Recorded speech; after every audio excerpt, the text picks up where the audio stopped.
There is an effect to this in my skin. This works for me overnight. This is the best experience while wearing of a sunscreen ever. The best, the best, the best, the best. This is the best, the best, the best, the best, the best.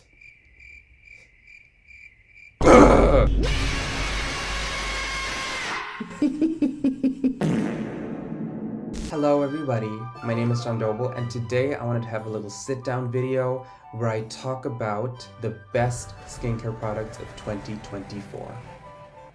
I have to preface by saying everything is subjective. I tested this on my skin and these are my personal favorites. It may be different for you. What I took into consideration was not just the products that have come out this year, but just every product that I've used this year. And we're gonna start right now with cleansers. My favorite cleanser of this year is the CeraVe Foaming Oil Cleanser.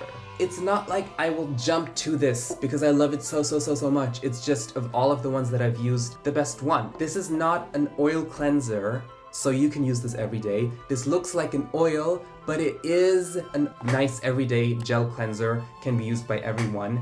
It is really great at removing everything that you have. I don't wear makeup usually, so I can't talk about that, but apparently this removes makeup. It doesn't leave my skin stripped. It never left my skin with like skin pillings, which I hate. And it has ceramides. It is greatly affordable at almost 500 milliliters, and I have nothing bad to say about this. I think for next year, I'm gonna find a new cleanser because I still haven't found my holy grail cleanser. It is just the best one that I've had. Next, we're gonna continue with the best toner slash essence of this year.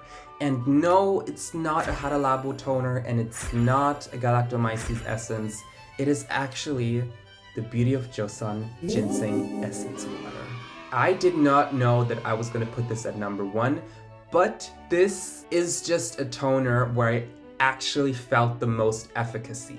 There are so many toners which are great, affordable, love the energy, love the glow that it gives, but even when it's like a hyperpigmentation toner, it doesn't fully get rid of my hyperpigmentation. But with this toner, I have actually felt that it made my skin smoother. I felt like this has, I would say, considerably made my skin smoother, and I was able to contribute it to this. You guys know I love ginseng.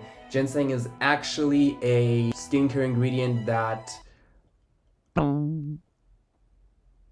helps with well aging. I don't know how efficacious it is in that because I'm not old yet, at least I would say, and I can't conduct a 30-year experiment and then come back to you that quickly, so. But this is what I want in skincare. I want to see something. I want it to do more than just like moisturize your face and give you a glow. It did show an effect. I am currently trying out the Mixsoon Panax Ginseng Root Toner because I wanted to get more into ginseng and I haven't felt the same yet. So maybe it is really this product. Next, we're carrying on with Serum.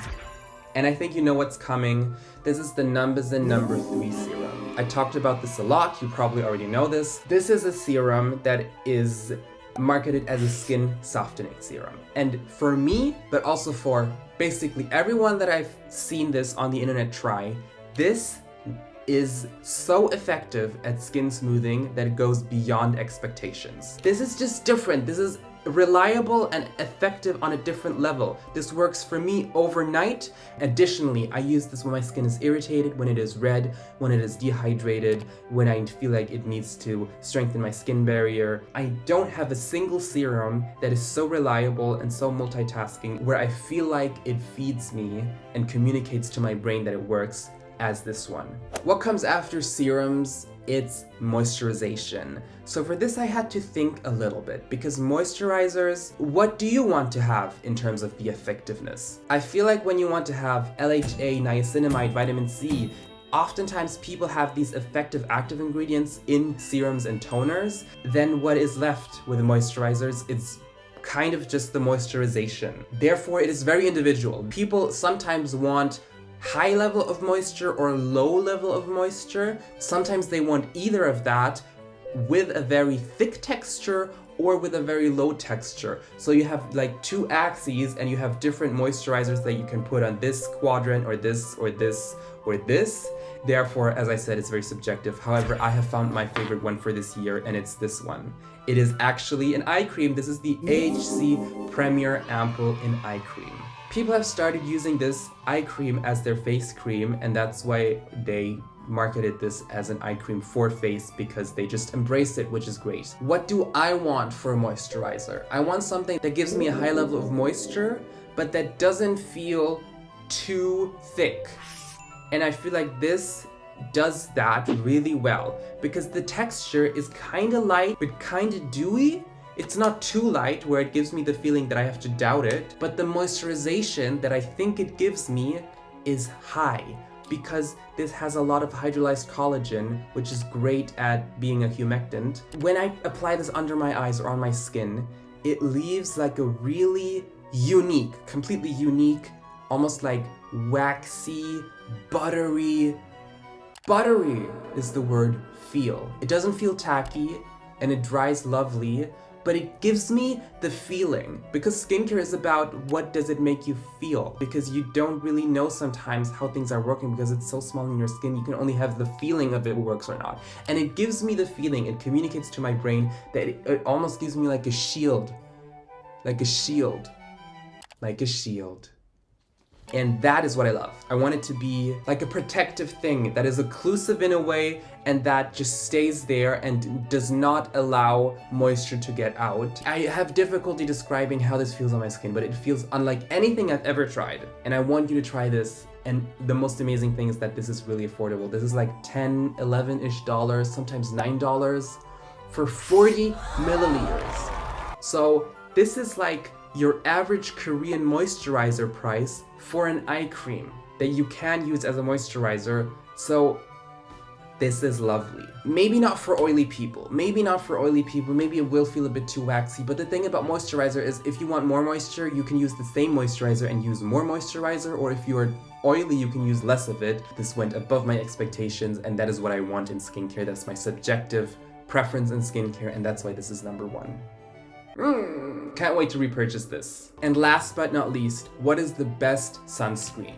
I have to say, this year I tried out a lot of sunscreens. I mean, you can see it here. Currently, I have a preference for Japanese sunscreens because I'm just very, very sweaty, and I don't like the feeling of sunscreen that is not waterproof and that transfers to clothing, because Japanese sunscreens use different filters that are more waterproof, and they use alcohol that make it lighter. And what is the best of both worlds combined into one product? I have to say it's this. This is the old version. They have since reformulated it, and I haven't tried the new version yet. Sorry about that. But this is the old version of the Kose SUNCUT UV Perfect Essence. This was my go-to in the summer, and I emptied it so fast in the summer that I had to take a break sometimes. This is the best, most waterproof sunscreen that I've ever tried. I don't know how they do it. Additionally, this is lightweight. This feels lightweight, because what I like to do with sunscreen is to differentiate between texture upon application and texture while wearing. Upon application, this is kind of bouncy, kind of creamy, kind of Biore-esque. And then you apply it, and it's not thick, it's actually comfortable, but it's just not super, super light. But while wearing is where it's amazing, because this is so light while wearing. If you've watched my video, I named this sunscreen the best, and I'm so sorry, I have since changed my mind. This is still great, but it leaves a bit of the hydrating film on top, which is great, but I don't want that. I like a moisturizer that gives me hydration and then just sunscreen on top. This feels satin-esque, mattifying-esque. I don't know how this works, but sometimes I use this and I touch my face and it almost feels like I'm touching paper. That's what I said in my last video. It doesn't feel drying to me, even though I have normal to dry skin, I believe. It has this super light, super dry, super skin-like texture, super affordable also. This is the best experience while wearing of a sunscreen I've tried ever. And I'm eager to try the new version once I'm in Japan in a couple of weeks. Honestly, I should probably have a routine where I try out all 5 of these products in one routine and nothing else, and I would probably be absolutely happy. Yeah, I would love to know what you think, because again, skincare is unfortunately subjective. Let me know if you completely disagree because you have a completely different skin type, maybe, or also maybe because you think I'm a complete jerk who doesn't know anything about skincare. If you think that, let me know in the comments below. We will see if any of these products are gonna hold over to the end of 2025. I'm very eager to find out. If you are eager to find out as well, I would love if you could subscribe, like, and comment, blah, blah, blah. You did great this year. You've had a successful year and you are wonderful, and you can't wait for 2025 to grow into an even better person than you already are. Okay? That's all I wanted you to know. Thank you so much for watching. Thanks for the memories.